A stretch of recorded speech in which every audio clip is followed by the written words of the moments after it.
Boa noite a todos, então.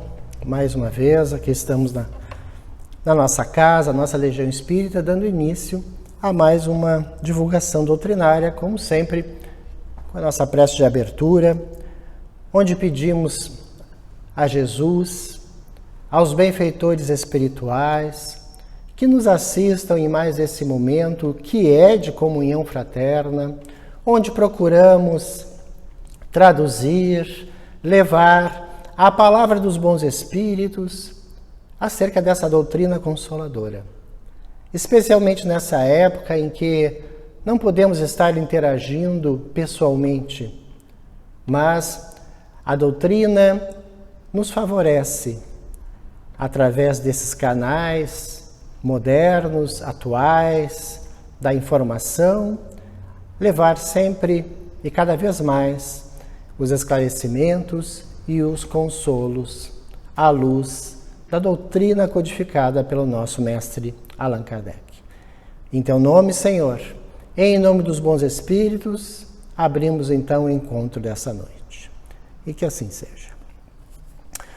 Pois hoje vamos tecer alguns comentários sobre o tema Espiritismo, doutrina de cultura. E por que escolhemos esse tema? Frequentemente escutamos, isso já desde longo tempo, que o Espiritismo é uma doutrina elitista. E o termo é este mesmo, é uma doutrina elitista, não é para todos, é só para pessoas com maior grau cultural, enfim, maior discernimento e outros tantos argumentos que são trazidos. E que seriam impeditivos ao acesso das pessoas às informações que o Espiritismo nos apresenta. Com certeza, nós não concordamos com esse tipo de manifestação.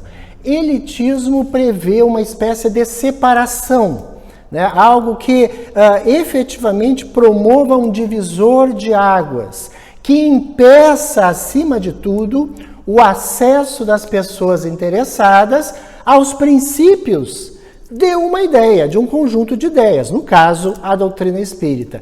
E nós vemos, numa análise até mesmo superficial, que não é isso que acontece. Existe uma grande confusão terminológica, de compreensão, né? E às vezes, nascida de comentários maldosos, que queiram, através disso, afastar determinadas pessoas, né, de procurarem conhecer a doutrina espírita. Então, normalmente, o que é utilizado para essas tratativas de afastamento são dois grandes aspectos. Primeiro, o amedrontamento, né, em que se procura incutir na cabeça dos interessados que não se deve participar, ir, frequentar, entender estas coisas, entre aspas, de espiritismo, porque mexeria com forças sobrenaturais, ocultas, que não seriam do domínio destas pessoas e, consequentemente, causariam prejuízos. E a segunda ideia é esta que eu havia referido momentos atrás, que é uma doutrina muito difícil, muito complicada, muito cheia de termos, literalmente muito elitista. O que a gente pode dizer? A doutrina espírita, sim, é uma doutrina de cultura. Isso é algo que deve ser enfatizado. Mas em que sentido se coloca essa afirmação? No sentido de que ela visa a promoção do homem. E a promoção do homem, a promoção humana, faz-se através do entendimento, do processo cultural. Ora, isso nós vemos espelhado nas relações sociais, né? Enfim, em todos os aspectos da sociedade, né?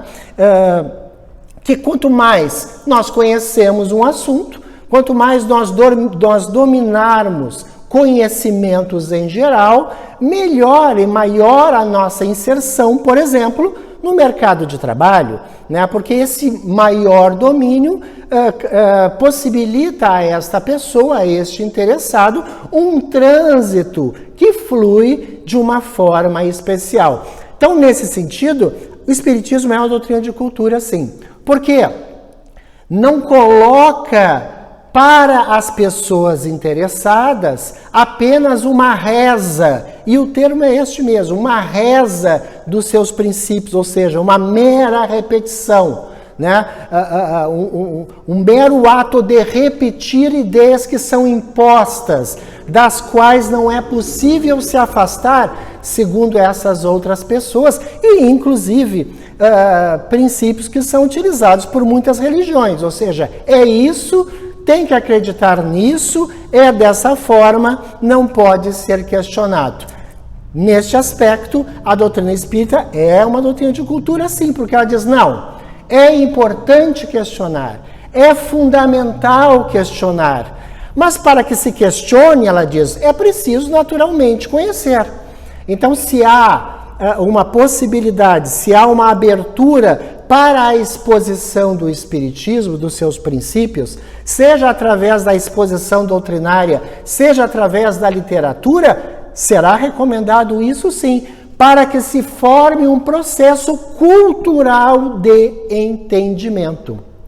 Allan Kardec, inclusive, utilizava uma frase, fé raciocinada.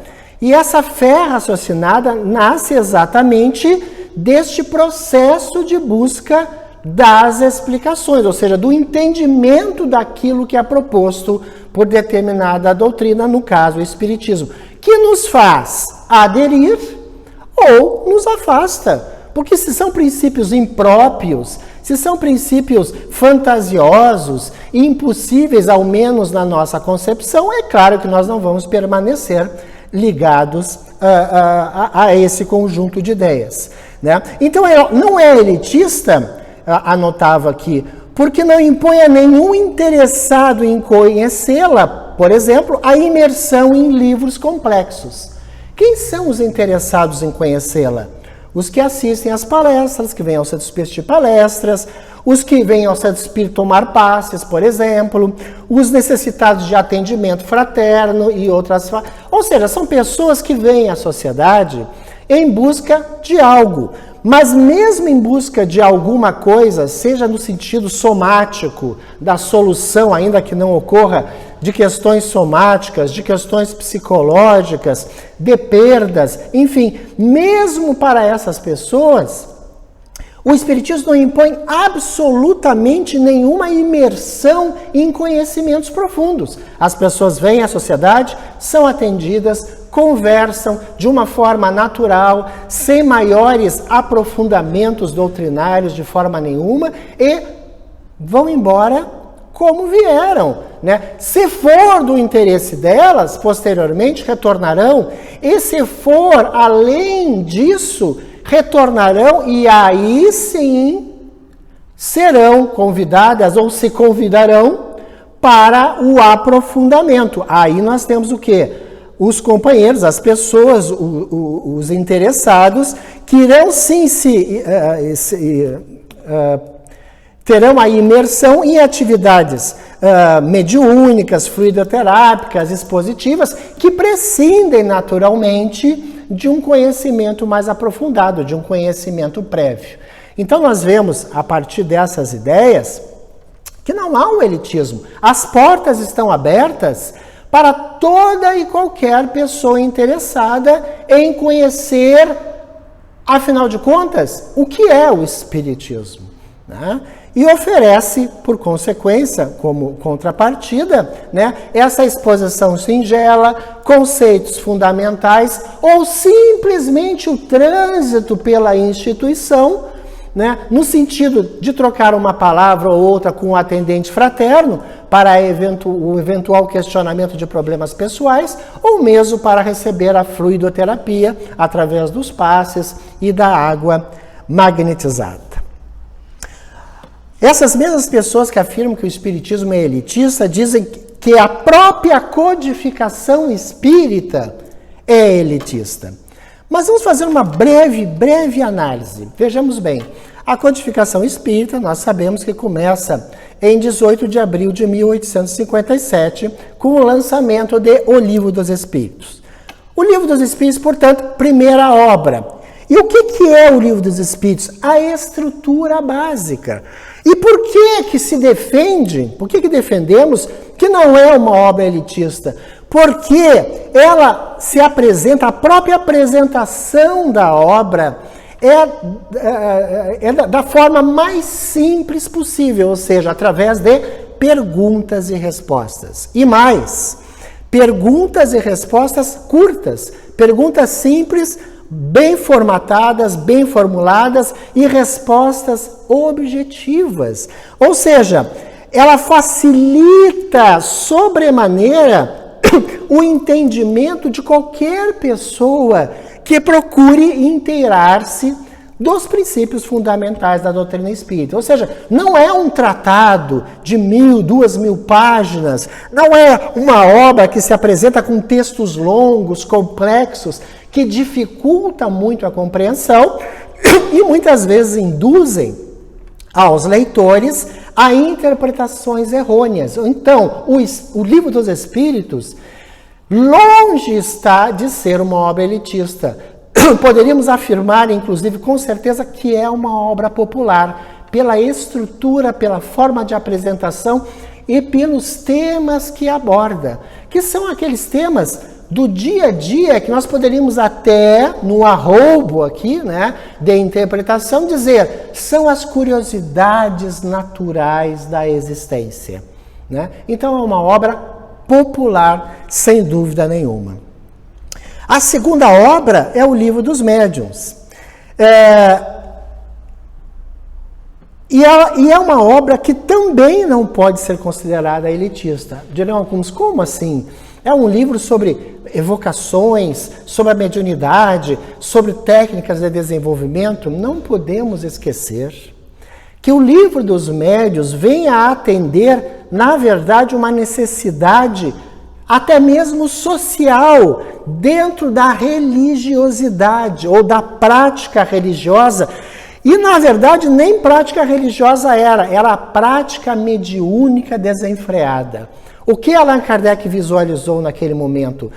Várias e várias pessoas em todas as partes do mundo, mas especialmente ali na Europa, naturalmente, no foco cultural que era Paris, que era a França, as pessoas fazendo experimentações as mais esdrúxulas, sem nenhum método, sem nenhum cuidado, o que geraria, e gerou com certeza, uma série de transtornos, inclusive de ordem psicológica e até mesmo de ordem obsessiva, utilizando-nos de um termo bastante familiar a todos nós.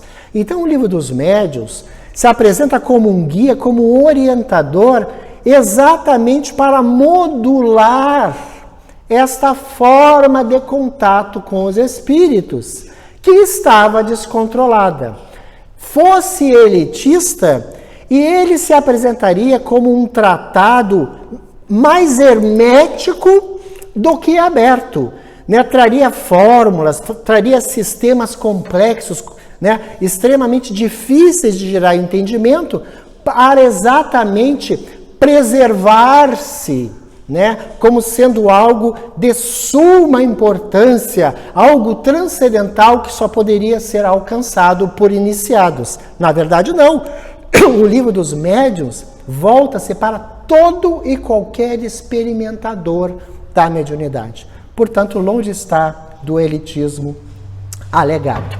A terceira obra, nós sabemos que é o Evangelho segundo o Espiritismo. Olha, dizer que o Evangelho é uma obra elitista também seria um grande equívoco, porque o Evangelho, ainda que seja segundo o Espiritismo, ou seja, que contenha comentários, adendos à visão espírita, apresenta as mesmas parábolas, os mesmos exemplos, os mesmos textos conhecidos por todas as pessoas. Os evangelhos, né, nascem da mesma fonte. Não existe um evangelho feito pelos espíritos. É o mesmo evangelho dos evangelistas, mas que tem luzes, que tem comentários, que tem adendos, visando a gerar o maior entendimento. Ou seja, de novo, não se fecha o evangelho, não se transforma a palavra de Jesus em algo incompreensível.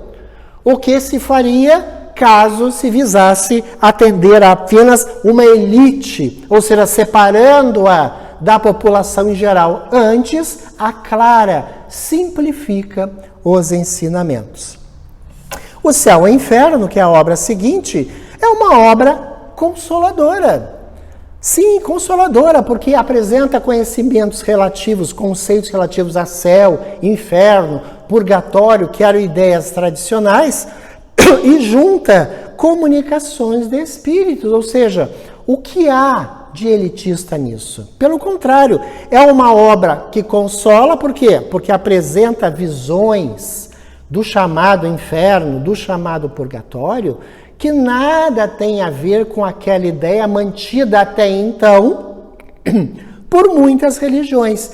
E por que elas mantiveram aquelas ideias tradicionais? Porque era uma forma de cercear a vontade das pessoas e dominar estas mesmas pessoas no momento que elas se colocavam como sendo detentoras das chaves de libertação para aqueles que tivessem incorrido em erros ou em pecados, utilizando-nos da expressão. Então, antes de ser uma obra elitista, é uma obra popular, é uma obra de consolo, em que os espíritos vêm falar das suas vidas pós-mortem, os felizes, os menos felizes, os em condições médias, os criminosos arrependidos, os criminosos endurecidos, enfim, é um panorama do plano espiritual, sem nenhuma dificuldade de compreensão, antes facilitando esse entendimento das estruturas espirituais pós-morte. E a Gênese, ora, dirão assim, mas a Gênese é o grande exemplo da obra elitista. Não, a Gênese, né, ela é uma obra que coroa o Pentateuco, que conclui o Pentateuco kardeciano, demonstrando que a doutrina, ou procurando demonstrar que a doutrina é ligada, relacionada, interdependente da ciência.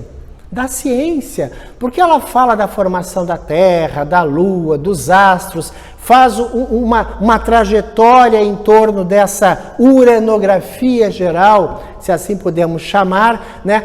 Fazendo exatamente essa conexão da religião com a ciência. Ou seja, enquanto só religião, nós temos um mistério. O mistério é o que não pode ser questionado, o que não pode ser entendido e que nós temos que aceitar de qualquer forma. Quando se faz a relação entre religião e ciência, nós dizemos, opa, espera aí, a ciência está dizendo o contrário, logo a religião tem que ser questionada sim. E isso longe está de ser elitista, mas está se colocando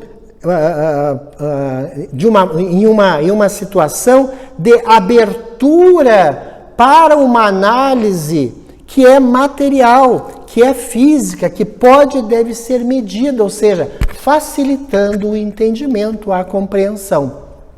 Então, vemos que a estrutura da codificação, embora naturalmente tenha que ser lida, analisada, sob o olhar moderno, porque a doutrina é evolucionista, né? Os termos utilizados, uma vez que a própria Gênese, que foi a última obra, foi publicada em 1868, então nós temos sim que atualizar um pouco aquele conhecimento, nós temos que atualizar alguns aspectos da linguagem, mas longe está do elitismo.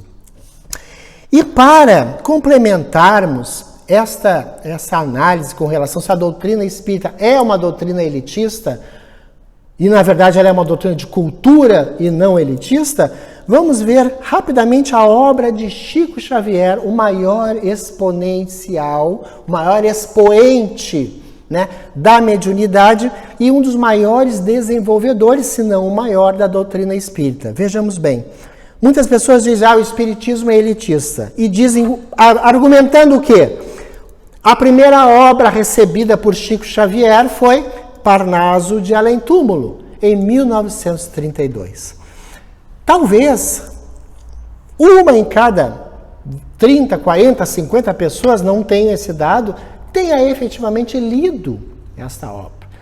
Parnaso de Além Túmulo, nós sabemos que é a reunião de poetas brasileiros e portugueses, que vêm com seu estilo, com as suas ideias, nos deixar a marca através da psicografia da sua permanência espiritual, ou seja, da sua sobrevivência espiritual e sobrevivência dentro da sua arquitetura mental. Parnaso de Além-Túmulo foi uma obra realmente voltada para os céticos, para aqueles que iriam criticar ou que criticavam a doutrina espírita, sim. Não era elitista, não foi uma obra para a elite. Ao mesmo tempo, foi. Não foi por quê? Porque, naturalmente, estava ao alcance de todas as pessoas e devemos lembrar que na década de 30, quando foi publicado, a poesia, né, aqueles autores eram ainda bastante lembrados e a própria atividade cultural da época se desenvolvia em torno de recitais, de encontros, de saraus, onde havia declamação, enfim, a cultura da década de 30 era muito focada nesses aspectos ainda da poesia, né, que está tão bem exposta em Parnaso de Além-Túmulo. Mas o objetivo principal era atingir aqueles que duvidavam claramente da doutrina espírita e da sobrevivência e comunicabilidade dos espíritos, principalmente nessa ótica, né? Porque a doutrina é um corpo de princípios, a comunicabilidade é um fato isolado, mas que guarda a relação clara, direta, né? Muito presente com o espiritismo, com a doutrina em geral. Mas quando os críticos analisaram Parnaso de Além-Túmulo, eles ficaram estupefatos, porque tiveram que dizer, tiveram que afirmar, que dar o braço a torcer, utilizando-nos de uma expressão popular, afirmando, olha, se não foi escrito, por exemplo, por Humberto de Campos, é o mais puro Humberto de Campos. Se não foi escrito por Machado de Assis, é o mais puro Machado de Assis. E assim por diante. Então foi uma obra que veio para chamar a atenção, e sim, voltada a pessoas, a uma categoria de pessoas que, em função do próprio ceticismo e do espaço intelectual que tinham na sociedade, seriam excelentes analistas. E muitos literalmente declararam que estavam diante de um fenômeno inexplicável. Então, Parnaso, que é a primeira obra, foi uma obra elitista? Não, mas voltou-se para uma elite, exatamente para abrir o caminho para a grande missão de Chico Xavier, que viria logo adiante com uma profusão fantástica de obras, como nós conhecemos. Mas vejamos bem, mais uma vez, era elitista a obra de Chico? Parnaso? Ah, sim, era. Mas a segunda obra é de 1935, chamado Cartas de uma Morta, que foi um livro ditado pela mãe de Chico Xavier, Maria de João de Deus. Quem já teve a oportunidade de ler, verá que é quase um livro de contos, no sentido da sua observação. Contos no sentido da observação pessoal de Maria João de Deus, do seu processo desencarnatório, da sua estabilização no plano espiritual, da sua visita, inclusive, a outros mundos. Então, era uma literatura que poderia ser facilmente sorvida por qualquer pessoa da sociedade. Crer ou não crer é outra questão. Nós não estamos falando de crença, se a obra provocava ou provocou ou provoca a crença. Nós estamos falando de acessibilidade ao entendimento. E Cartas de uma Morta, que foi publicado 3 anos depois de Parnaso, que era uma obra voltada exatamente para causar furor, prova mais do que nunca que é uma doutrina para todos. Depois nós vamos ter, por exemplo, na sequência, em 1936 e 37, ou seja, do lado, né, um ano depois, obras como Palavras do Infinito, crônicas de além-túmulo, que eram e são obras para o público em geral, com pequenas crônicas, pequenas historietas, sem nenhum aprofundamento doutrinário. Então, para todos, para a generalidade, sem o elitismo. Nosso Lar, uma das obras mais conhecidas, foi publicada em 1944. Há algum elitismo na leitura de Nosso Lar? É para alguma elite? Não. Nosso Lar trata do quê? Da desencarnação de muitas pessoas, do acolhimento dessas pessoas, era a época da Segunda Guerra Mundial, do acolhimento dessas pessoas nas colônias espirituais, em especial no próprio Nosso Lar, no atendimento recebido, e inicia-se, inclusive, alguns processos de comunicabilidade espiritual, sem nenhum aprofundamento, sem nenhuma linguagem inacessível, sem conhecimentos de difícil interpretação. É claro que não. Os que já leram, com certeza concluirão esses aspectos. Agora, é uma doutrina de cultura? É, porque, por exemplo, em 1959,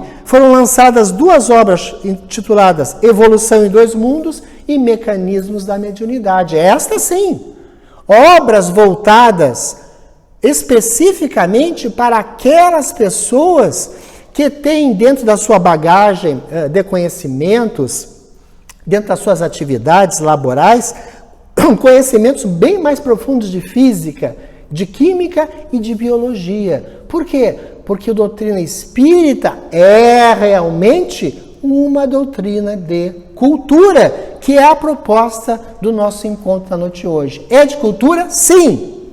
É elitista? Não. Porque apresenta material para todas as necessidades. Aqueles que têm necessidades mais profundas, até mesmo em determinadas áreas, encontrarão o material que espera. Aqueles que não têm essa necessidade mais profunda, apenas satisfazem-se e é o suficiente ideias medianas, mais simples, encontra vasto material. Aquele que não deseja aprofundar-se de maneira nenhuma, encontra crônicas, encontra contos, enfim, historietas que promovem a criatura humana em direção ao bem e em direção ao próximo. Então, doutrina espírita, sim, realmente é uma doutrina de cultura, porque ela instiga os interessados a receber aquilo que vieram buscar, segundo as suas necessidades e segundo o seu entendimento. Mas longe está daquele elitismo que busca afastar as pessoas menos afortunadas intelectualmente, né? Sendo construído um edifício a partir disso inacessível. Não é verdade isso. Aqueles que estamos no movimento, na doutrina já há muitos anos, facilmente percebemos isso. E, em face dessas questões, resolvemos apresentar essa exposição mais singela na noite de hoje, né, enfatizando mais uma vez e concluindo o nosso trabalho. É um processo cultural de libertação da criatura humana. Espiritismo é cultura? Sim. É uma doutrina de cultura? Sim, mas não apenas para arregimentarmos conhecimentos intelectuais, mas a cultura do bom relacionamento, a cultura da paz interior, a cultura da meditação, a cultura do perdão, que nos liberta, na verdade, não aquele que é perdoado. Nesse sentido, cada vez mais nós afirmamos, Espiritismo é uma grande doutrina de cultura. Muito obrigado, Senhor Jesus. Obrigado aos nossos benfeitores espirituais por esses momentos. Que possamos ser todos atendidos em nossas necessidades mais prementes, que possamos ter a fé inabalável e prosseguirmos nessa busca incessante de maior conhecimento, conhecimento que nos liberta, conhecimento que nos faculta asas ao entendimento diferenciado. Muito obrigado, Senhor, porque estamos imersos nesta doutrina consoladora. Possamos fazer jus a tudo isso que estamos recebendo. Mais uma vez te agradecendo, Senhor, e aos nossos guias e benfeitores espirituais, encerramos a exposição da noite de hoje. Que assim seja.